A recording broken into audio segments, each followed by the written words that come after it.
The rain was falling softly that evening, turning the city into a watercolor painting of blurred lights and quiet streets. Ion, a quiet, reserved writer, sat by the window of his favorite cafe, sipping black coffee and typing away on his old laptop. Rainy evenings like this brought him peace while everyone else rushed for cover. Then she appeared. Lena. She rushed in, soaked from head to toe, her umbrella broken and her eyes laughing. Despite it all, she shook off her wet scarf and looked around for a seat. The cafe was nearly empty except for the table beside Ion. "Do you mind if I sit here?" she asked, her voice warm, slightly breathless from the rain. He looked up, momentarily stunned by the strange spark in her eye. She ordered chamomile tea and took out a sketchbook from a bag, her fingers tracing unfinished lines. "No, not at all," he replied softly. They sat in silence at first, the rain providing a calm backdrop.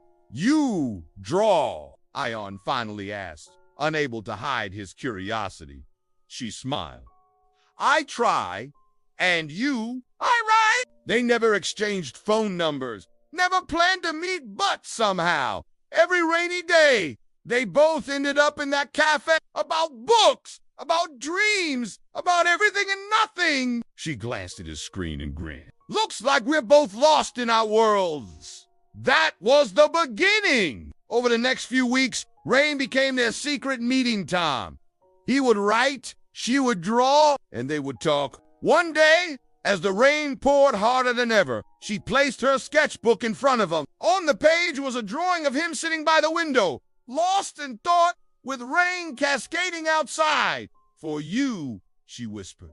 He stared at it, speechless. Then, slowly, he wrote something on the same page. "Meet me here tomorrow, even if it doesn't rain." But the next day, she didn't come. "Every time it rains, I'll be there in the sketches, in the words, in the quiet moments." No, the next days turned into weeks, but she was gone like she had been part of the rain itself. One evening, as he sat alone in the cafe, a small envelope was placed before him by the waiter. It simply read, "Ion, inside was a letter. I had to leave suddenly, but you taught me that some connections don't need a goodbye.